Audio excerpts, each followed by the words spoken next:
live with coverage you trust. This is NBC 10 News Sunrise.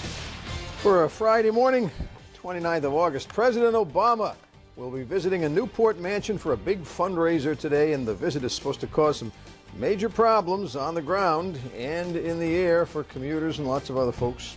Massachusetts military officials have confirmed a pilot who crashed in Virginia earlier this week has died. And now that Arthur T. Demoulas has control of Market Basket, the store in South Attleboro that's been sitting empty could soon open.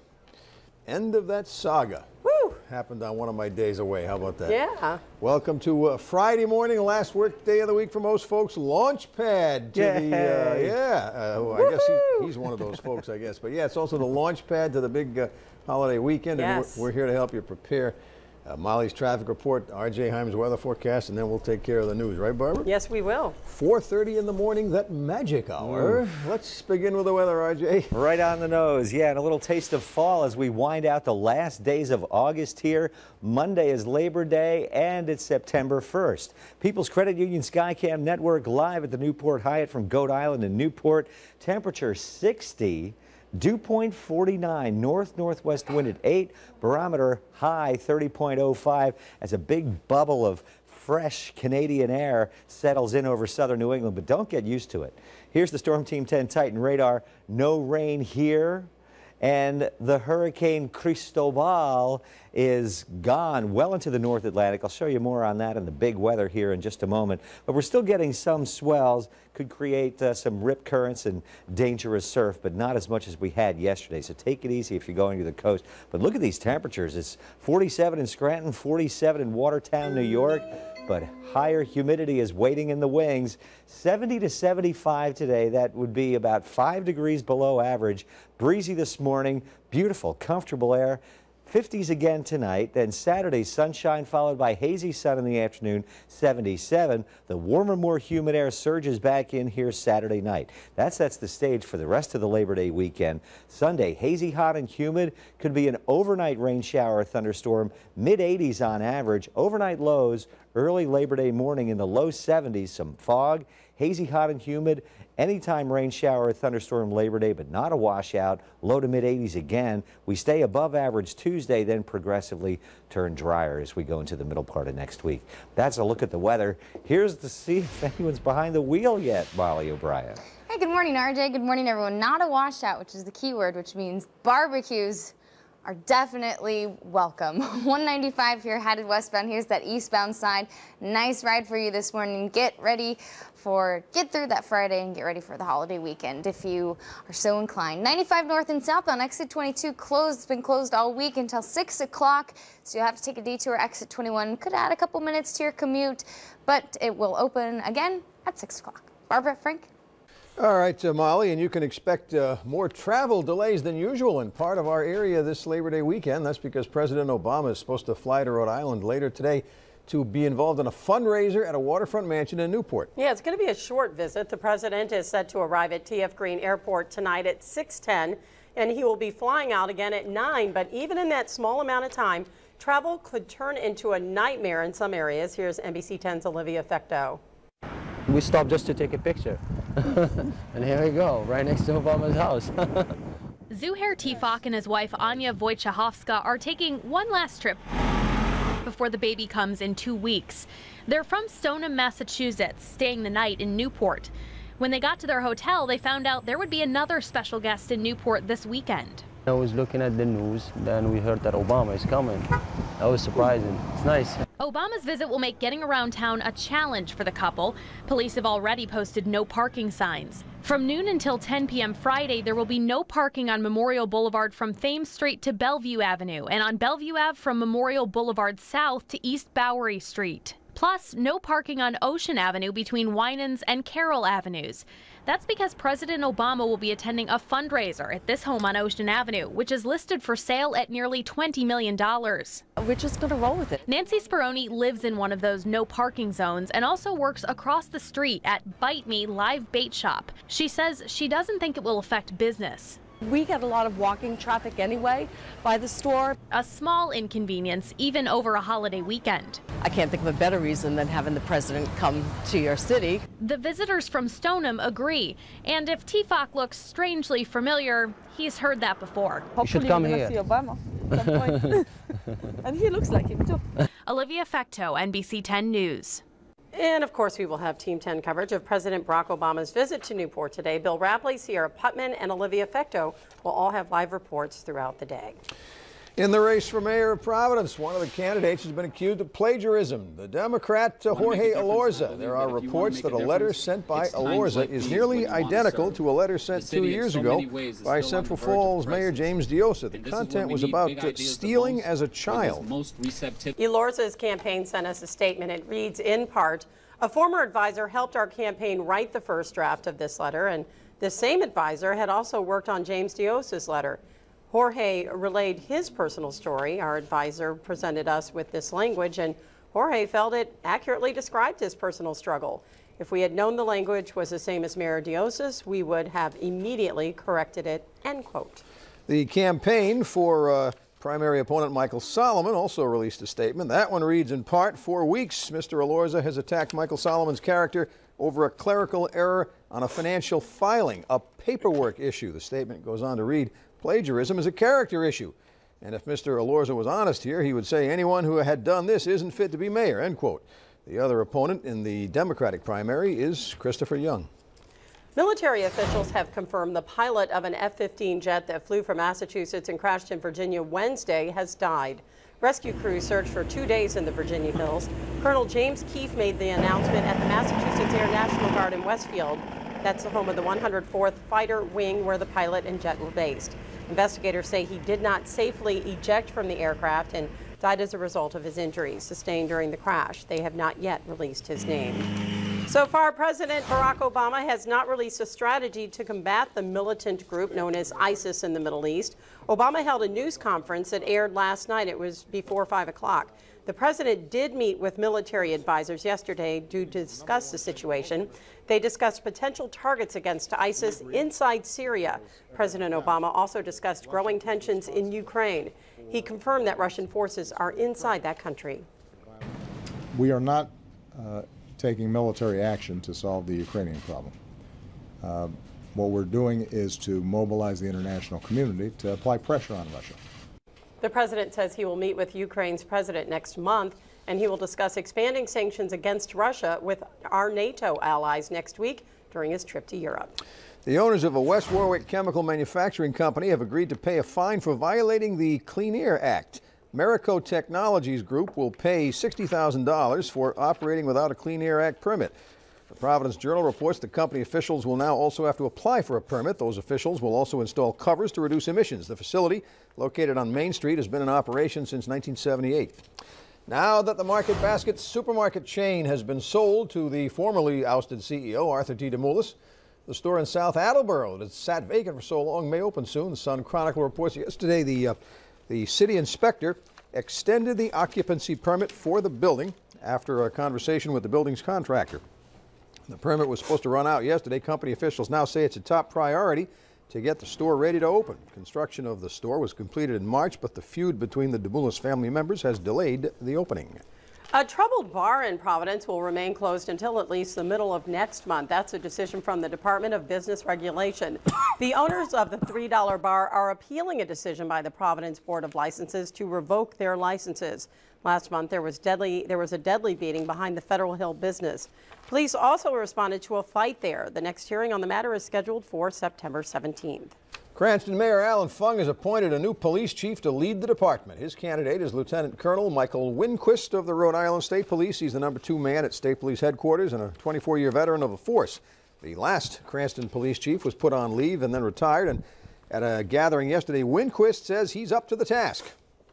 My goal is to continue to unify the rank and file of this police department. Division only weakens this agency as a whole. You have my promise that every member of the Cranston Police Department will be treated fairly and with respect. Today marks the beginning of a brighter future for the men and women of the Cranston Police Department, with a leader who will uphold the guiding principles of law enforcement. Mayor's choice still needs the approval of the City Council. Time now 4:38 this Friday morning. Some dangerous weather off the coast led to water rescues at some Rhode Island beaches yesterday, and we have that story in a moment. Also ahead, there was a bad accident on I-95 in Attleboro yesterday. It backed up traffic for miles last night and sent 3 people to the hospital. We'll have details on that story. Lots of other news items too, but first, let's convene another meeting of our internationally renowned Early Risers Club to welcome in a new member. Yeah, our newest member is Matt Devine of Providence. Welcome to the club, Matt. Matt, you're on board. Thank you for getting up early with us, or staying up late, as the case may be. Now, if you'd like to get your name announced on the air and join the club, just be up early enough and have a Facebook account. And do like Matt did. He said good morning and where he was from on our Facebook page before 5:30 in the morning, and we announced his name on the air. We'll do that same thing for you. Closed captioning on NBC 10 is brought to you by Cardi's Furniture. Nairobi offers same-day mattress delivery 7 days a week.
Time now, 18 minutes before 5 o'clock. Cristobal, the storm, made its mark on area beaches yesterday. There were at least 30 water rescues at Mesquamacut Beach alone. The high surf and the strong riptide made it difficult to swim in some areas. The waves reached 8 feet in some cases.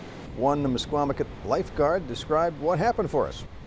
Large surf, peaking out at about 6 feet. Powerful rip currents all through the morning and even into the afternoon. Patrons going and getting sucked out in them, us going in and getting them. According to the Mesquamacut lifeguard manager, no swimmers were seriously hurt. One lifeguard, though, was taken to the hospital to be treated for a spinal injury after he got tossed by a wave. A Massachusetts beach was evacuated for a second time in a week yesterday. It happened in Duxbury. The harbor master there says a lifeguard mistook a sunfish for a shark and ordered everyone out of the water. Now, earlier this week, state police say they saw a shark in the water in Duxbury Beach. And just 2 days ago, a report of a shark in nearby Marshfield also turned out to be a sunfish. Well, this horrible three-car crash on Route 95 in Attleboro made for major traffic backups yesterday evening. The accident happened shortly before 6 o'clock during rush hour, but traffic was still backed up until around 8:30 last night. Police say it started with an SUV that crossed the median and headed into oncoming traffic. 3 people had to be taken to Rhode Island Hospital. More now from NBC 10's Brian Crandall. Emergency crews work on the mangled wreckage of 3 cars on I-95 South in Attleboro. All 3 drivers were rushed to the hospital. Look at the vehicles they came out of. The front end of a Prius was crumpled. An Infiniti was pushed into the Jersey barrier, its top cut off by rescue workers. And a Ford Explorer also smashed into the barrier. Massachusetts State Police say it was the driver of the Explorer that was driving on I-95 north around 6 p.m. For some unknown reason crossed the rather wide grassy median, heading right into oncoming traffic on the southbound side. There was a head-on collision with one of the other cars, and then the 3rd car got caught up in the crash too. State police say the driver of the Explorer suffered the most serious injuries. Investigators spent more than 2 hours on the scene. Well, the crash forced the closure of 95 South, the wreckage across every lane, so even a couple hours later when traffic could get going again, it was reduced to single file, and that was in the grass along the side of the highway. The traffic backup was significant. The highway fully reopened around 8:30. State police say the driver of the Explorer is a 33-year-old man from West Barnstable on the Cape. The other victims are a 52-year-old Providence man and a 58-year-old Attleboro man, both with non-life-threatening injuries. A medical helicopter was originally called in to land on the highway, but that was waved off, and all 3 victims were brought here to Rhode Island Hospital by ambulance. I'm Brian Crandall, NBC 10 News in Providence. Well, to borrow a word from Frank, those dastardly computers are helpful when a student is doing research for a school project, but they can be a huge distraction as well. I think Frank would agree. NBC 10's Kelly Bates and the Back to School Survival Center have suggestions on how to get your child to turn off the electronics and focus on homework. The sheer number of distractions students have around them is daunting. From Facebook to Twitter to texting and Instagram, our kids are surrounded by technology. The question is, how do we find ways for students to use it all wisely? Your child should be able to answer questions like, in what environment do I get the most work done? Where do I focus best? How can I eliminate distractions? What kind of music can I listen to while studying, if any at all? Parenting experts say having an open discussion with your child about these questions will help him or her understand how technology can be an asset, not a distraction. If you think technology is affecting their focus, encourage your child to close out each program, website, or document once they're done using it. Another option is to encourage a tech break. Study for 20 minutes and then take a 2 to 3 minute break to check texts or social media. This eases the anxiety that kids often feel about missing out on something important. A plan to deal with the technology that surrounds us will benefit students when it comes time to do homework. Kelly Bates, NBC 10 News. And you can check out our Back to School Survival Center on our website. That's turnto10.com. Now at 4:47 in the morning, let's check out the highways. Good morning, Molly. Hey, good morning, Frank, Barbara. Good morning, everyone. A nice, easy ride for you still because it's still so early. So thanks for waking up and joining us. Hey, wrapping up the first week back to school for some people. Still traffic starting to pick up earlier and earlier. Right now, not necessarily the case, but 95 here is still dark out. 95 southbound here at Orms, right by the state offices, 146 merging. All right, we still have some construction happening overnight. 95 northbound at exit 9, Route 4. You're going to see alternating lane closures there. That lasts until 6 o'clock this morning.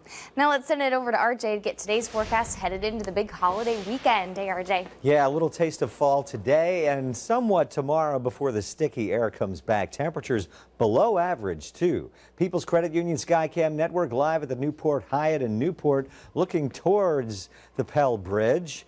Can't quite see what the water's like, but we'll be seeing that over the next hour, so stay tuned. We'll update you on the surf conditions. Temperature 60, dew point 49. Fresh air on a north-northwest wind at 8, some gusts to 15 or so. Barometer high, an indication of a big bubble of fair weather moving in. Temperatures for the most part in the 50s. 53 West Gloucester, but 61 in Westerly, 59 Vineyard Haven, 56 in Fall River, 61 in Newport. Still up from the National Weather Service, high surf advisory through 8 o'clock this morning. Waves yesterday were 6 to 12 feet in some locations, expecting 5 to 8 feet this morning, and it will be going down as we go throughout the afternoon. Temperatures low 60s at 8 o'clock this morning, breezy. 2 p.m. 72 to 75. It's about 7 degrees below average.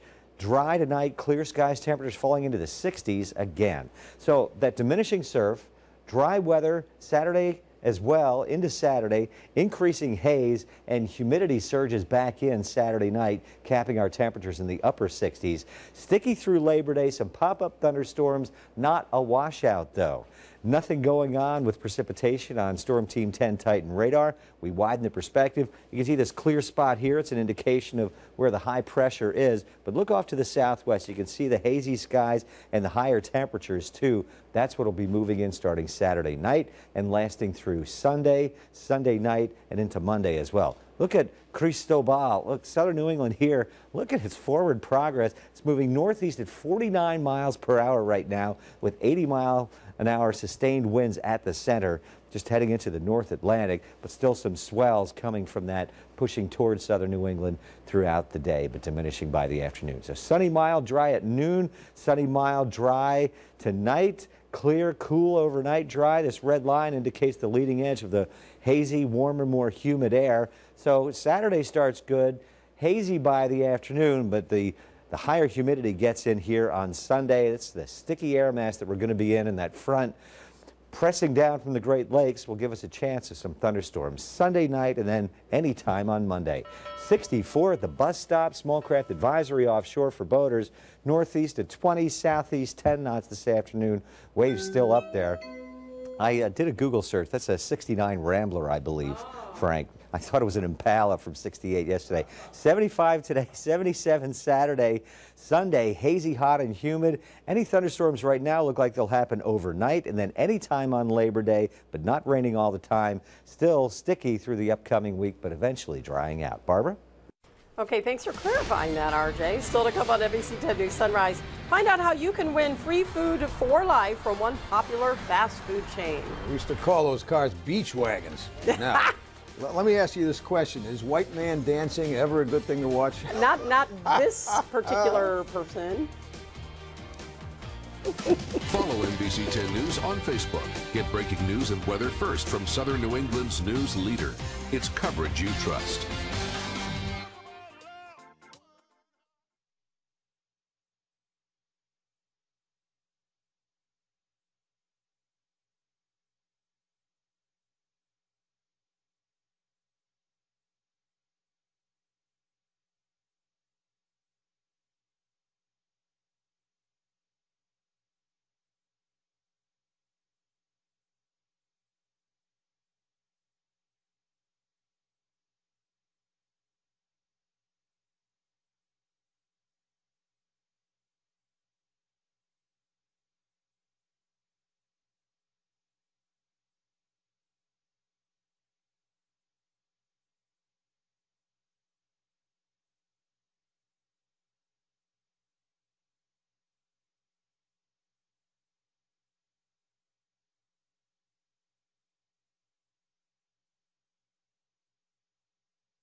All right, 6 minutes to 5. What's on the web, Molly? Hey, good morning. If you love Taco Bell, then you'll love this offer.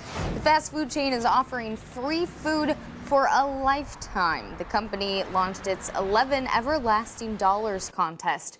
Over 11 days, Taco Bell is releasing 11 specialized dollar bills marked with specific serial numbers in 11 U.S. cities for fans to search for. Eager customers can check the website everlastingdollar.com daily to find the serial numbers and cities in play. Winning bills have already been released in Los Angeles and Chicago. According to official rules, the chances of finding one of the $11 bills are about 1 in 2.4 billion. Actor Brad Pitt was spotted wearing a wedding ring yesterday, just days after his marriage to long-term partner Angelina Jolie. The couple wed in Chateau Miraval in France. A spokesman for the two stars said they tied the knot during a private ceremony on Saturday that was attended by their children, family members, and friends. Pitt, who is 50, and Jolie, who is 39, are raising 6 children. He did it once before, and now he's doing it again. Toronto Mayor Rob Ford danced yesterday at what may be his last city council meeting as mayor. Check out those moves. Ford danced to a reggae rendition of Hallelujah. Councils waved their arms during the song's bridge. Yeah, check that out. Everybody's on it. That's awesome. This isn't the first time he's busted a move. The mayor was also caught dancing in council chambers in December. Love it. Ford is running for re-election, and so far he's doing all right in the polls. The election is set for October 27th. Barbara, Frank. Oh my, I didn't need to see that. All right, 61 degrees outside of our Cranston studios now at 4 minutes to 5. In today's flashback, in about an hour, we'll take a look back at move-in day for some college students in our area from 18 years ago. As you'll see, times haven't changed all that much. That's in flashback about an hour from now. All right, just in time for the long Labor Day holiday weekend, the health department says it's okay to swim again at King Park Beach in Newport. Yep, it was closed. It was closed earlier this week, but it's okay today. The health department has released an advisory, though, about the Curran Reservoir in western Cranston. We'll talk about that a little later. Also coming up, some of the day's other news, including the president's visit to Rhode Island and how all the traffic delays it could cause.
live with coverage you trust. This is NBC 10 News Sunrise.